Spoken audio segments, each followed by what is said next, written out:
Hello friends, मैं आपसे गुप्ता आप सभी का अपने यूट्यूब चैनल में स्वागत करता हूं।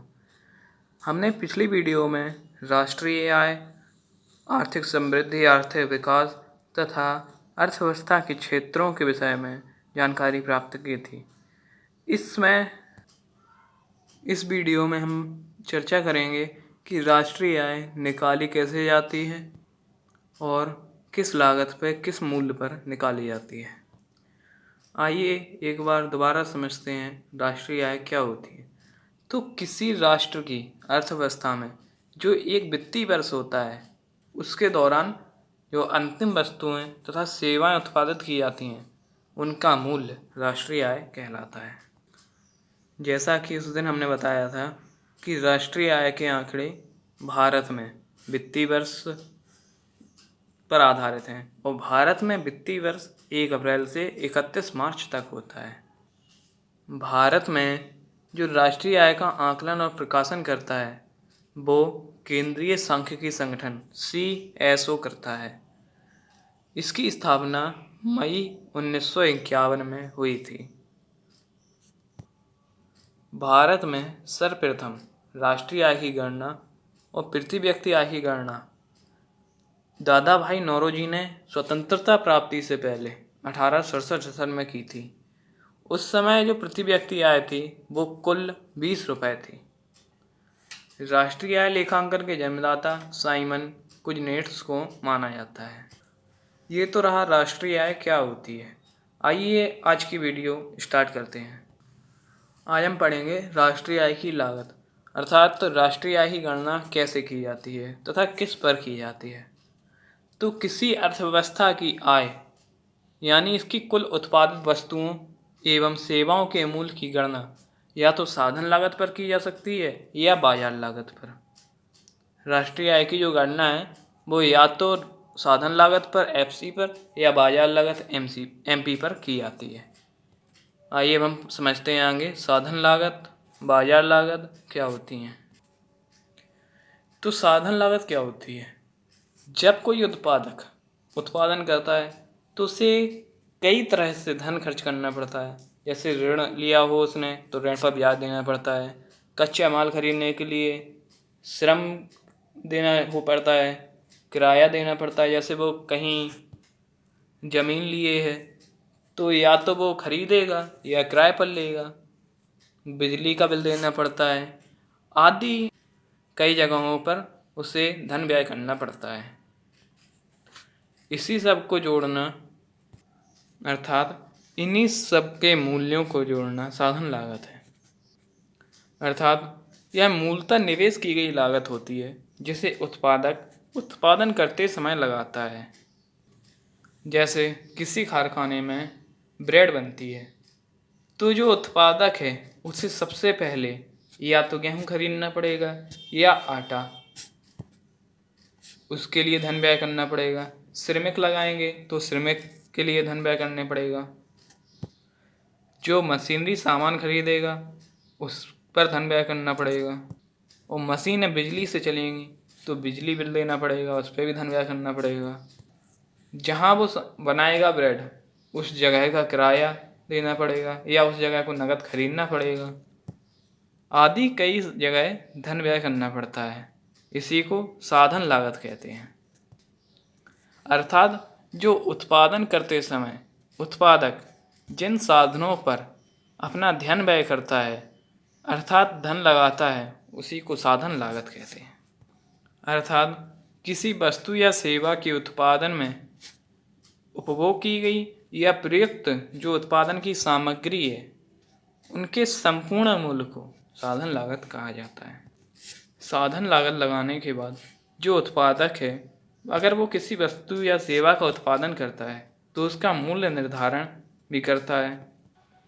तो इन वस्तुओं का मूल्य निर्धारण या इन सेवाओं का मूल्य निर्धारण उत्पादन के दौरान जो कारक लगे होते हैं, जो साधन लगते हैं या जो सामग्री लगती है उनकी लागत के आकलन पर करते हैं। अर्थात इन वस्तुओं तथा सेवाओं के उत्पादक उत्पादन के दौरान इन कारकों की लागत का आकलन करते हैं तथा उसके बाद उस वस्तु या सेवा का मूल्य निर्धारित किया जाता है। साधन लागत में सरकार को भुगतान किए गए कर को शामिल नहीं किया जाता, क्योंकि यह प्रत्यक्ष तौर पर उत्पादन प्रक्रिया में शामिल नहीं होता। हम पढ़ चुके हैं कि जो सामग्री प्रत्यक्ष तौर पर साधन लागत में सम्मिलित है उसी को साधन लागत में शामिल किया जाता है, जबकि उत्पाद कर अप्रत्यक्ष रूप से उत्पादन प्रक्रिया में शामिल होता है, इसलिए उसे साधन लागत में शामिल नहीं किया जाता।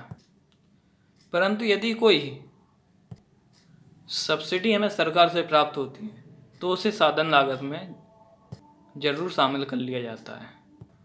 हम आपको एक बात और बता दें कि उत्पाद कर और उत्पादन कर दोनों में अंतर है। कई बार इनमें कन्फ्यूजन हो जाता है, लेकिन इनमें एक विशेष अंतर है।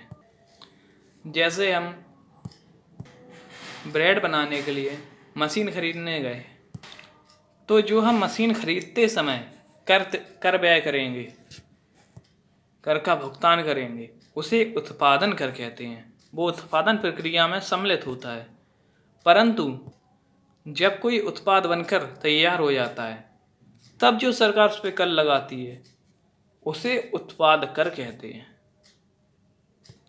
यही एक अंतर है उत्पाद कर और उत्पादन कर में। आइए, अभी तो हमने समझा था साधन लागत क्या होती है, अब हम समझेंगे बाजार लागत या बाजार मूल्य क्या होता है।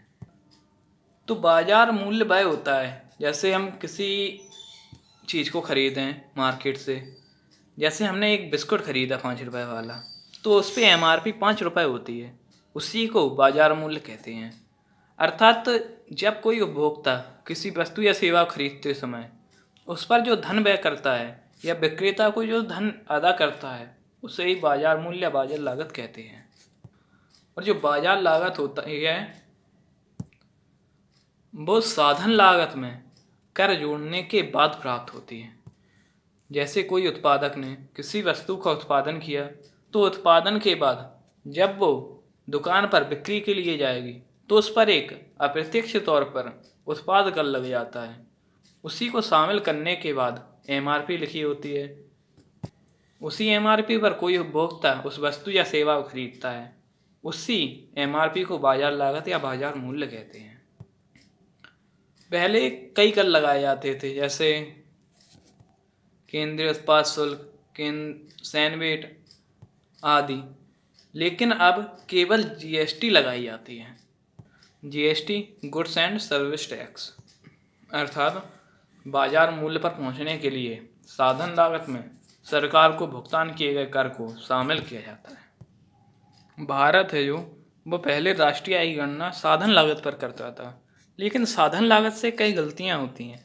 इसी कारण जनवरी 2015 से केंद्रीय सांख्यिकी संगठन CSO राष्ट्रीय आय की गणना बाजार मूल्य पर करता है। सकल मूल्य वर्धन GBA में उत्पाद करों को शामिल करने के बाद बाजार मूल्य ज्ञात होता है। उत्पाद कर केंद्र एवं राज्यों के अप्रत्यक्ष कर होते हैं। चालू एवं स्थिर कीमतों पर राष्ट्रीय आय। चालू और स्थिर कीमतों पर राष्ट्रीय आय कैसे निकाली जाती है? तो चालू कीमतों पर राष्ट्रीय आय, जो करंट की कीमत है, जो अभी बाजार में करंट प्राइस चल रहे हैं, उन पर राष्ट्रीय आय कैसे निकाली जाती है? तो जब राष्ट्रीय आय को करंट के मूल्यों या प्रचलित बाजार मूल्यों पर मापा जाता है तो उसे चालू कीमतों पर राष्ट्रीय आय कहते हैं। चालू कीमतों पर राष्ट्रीय आय को मौद्रिक आय भी कहा जाता है। चालू कीमतों पर राष्ट्रीय आय को मौद्रिक आय भी कहा जाता है। और जो स्थिर कीमतों पर राष्ट्रीय आय है, इसे कैसे नापा जाता है? तो एक आधार वर्ष होता है, उस वर्ष के दौरान, अर्थात एक वित्तीय वर्ष के दौरान एक राष्ट्र के सामान्य नागरिकों द्वारा उत्पादित समस्त अंतिम वस्तुओं तथा सेवाओं का वह मौद्रिक मूल्य जिससे किसी आधार वर्ष के स्थिर मूल्यों पर आंका जाता है, स्थिर कीमतों पर राष्ट्रीय आय कहलाती है। इसे वास्तविक राष्ट्रीय आय भी कहा जाता है। चालू कीमतों पर राष्ट्रीय आय को मौद्रिक आय कहते थे और स्थिर कीमतों पर राष्ट्रीय आय को वास्तविक राष्ट्रीय आय कहते हैं, क्योंकि किसी देश के आर्थिक विकास का सही सूचकांक स्थिर कीमत पर राष्ट्रीय आय ही है, इसलिए इसे वास्तविक राष्ट्रीय आय भी कहा जाता है। आइए हम समझते हैं सकल मूल्य वर्धन या GBA क्या होता है। जैसे कोई किसान है तो किसान गेहूँ उगाता है, गेहूँ उगाए 20 रुपए के, लेकिन जब वो आटा बना तो बन गया 25 रुपए का। और जब आटा से ब्रेड बना तो वह 50 रुपए का हो गया फैक्ट्री में पहुंच के। और जब वो ब्रेड मार्केट में पहुंचा तो वह 80 रुपए का हो गया। ये हो गई जीडीपी, अंतिम मूल्य 80 रुपए जीडीपी।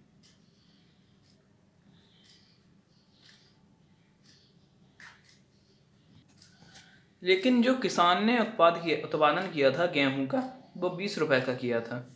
जब वह आटा बना तो 25 का बना, तो इसमें ऐड कितने हुए? 5। और जब वह ब्रेड बना तो वो 50 का हो गया, तो इसमें कितने ऐड हुए? 25। और जब वह मार्केट में पहुंचा तो 80 रुपए का हो गया, तो इसमें कितने ऐड हुए? 30। अर्थात किसान का 20 रुपए का योगदान है, और जो आटा चक्की थी उसका 5 रुपए का योगदान है।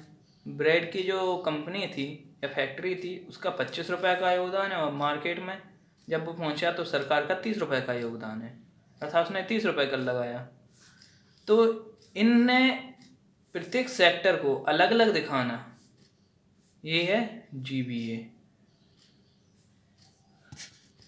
अर्थात किसी देश की अर्थव्यवस्था के सभी क्षेत्रों द्वारा, किसी देश की अर्थव्यवस्था में सभी क्षेत्रों द्वारा किए गए कुल अंतिम वस्तुओं तथा सेवाओं के पृथक पृथक योगदान को दिखाना ही जीबीए है। अब आपको लग रहा होगा कि जीडीपी और जीबीए एक ही है, क्योंकि जीडीपी भी 80 रुपये निकली थी, और जीबीए में प्रत्येक सेक्टर को जोड़ दें अगर तो 20, 5, 25, 25, 25, 50, 50, 30, 80, तो जीबीए भी 80 रुपये निकल आई। बट इनमें बहुत अंतर है, आइए अब हम आपको वही अंतर समझाते हैं। तो जीडीपी जो है वो डिमांड या उपभोक्ता साइड की आर्थिक गतिविधियों का पता चलता है जीडीपी से, या डिमांड या उपभोक्ता साइड की आर्थिक गतिविधियों को दिखाता है। और इसमें कर जो ऐड हो गए थे तो यह बाजार मूल्य पर भी आधारित होता है, जबकि जीवीए है जो वो उत्पादक यानी सप्लायर साइड की आर्थिक गतिविधियों का पता चलता है उससे, अर्थात यह साधन लागत पर आधारित होता है। जैसे किसान ने योगदान दिया 20 रुपए का, आटा चक्की ने 5 रुपए का, ब्रेड फैक्ट्री ने 25 रुपए का, और मार्केट में सरकार ने 30 रुपए का। अर्थात यह उत्पादक साइड को दिखाता है। और जीडीपी जो है वो 80 रुपए टोटल हो गया, तो यह अर्थात जो जीडीपी है वो डिमांड साइड को दिखाता है, अर्थात उपभोक्ता साइड को दिखाता है। जैसा कि मैंने पहले बताया है कि जीडीपी से हर सेक्टर के उत्पाद का अलग अलग आंकड़े नहीं मिल पाते, जबकि जीबीए में हर सेक्टर के उत्पाद के अलग से आंकड़े मिल जाते हैं, जिससे जो नीति निर्माता होते हैं उनको यह जानने में मदद मिलती है कि किस सेक्टर को कितनी मदद की ज़रूरत है, अर्थात किस सेक्टर को या किस क्षेत्र को कितनी ज़रूरत है, कितनी मदद की ज़रूरत है। तीसरा अंतर है इनमें कि जीडीपी के द्वारा प्राप्त आंकड़े का उपयोग तब जरूरी होता है जब एक देश की अर्थव्यवस्था दूसरी देश की अर्थव्यवस्था से तुलना की जाती है, तब जीडीपी के द्वारा प्राप्त आंकड़े का उपयोग किया जाता है। लेकिन जीबीए का उपयोग दो देशों की अर्थव्यवस्था की तुलना में नहीं किया जा सकता, क्योंकि यह उत्पादक साइड को दिखाता है जबकि जीडीपी उपभोक्ता साइड को। इसी क्रम में आपको एक फॉर्मूला देखने को मिलेगा, सिग्मा जीबीए प्लस उत्पाद कर इज इक्वल जीडीपी। सिग्मा का अर्थ होता है योग या एडिशन, अर्थात जो प्राथमिक क्षेत्र है उसका कितना योगदान है, द्वितीय क्षेत्र उसका कितनी जीबीए है, तृतीय क्षेत्र उसकी कितनी जीबीए, अर्थात सभी की जीबीए को जोड़कर उनमें जो उत्पाद कर लगाती है सरकार उसे जोड़ दिया जाता है, तब जीडीपी हमें प्राप्त हो जाती है। आज का हमारा क्वेश्चन है कि जीबीए में क्या जोड़ दें जिससे जीडीपी प्राप्त हो जाए। प्लीज़ आप लोग कमेंट करके ज़रूर बताएं।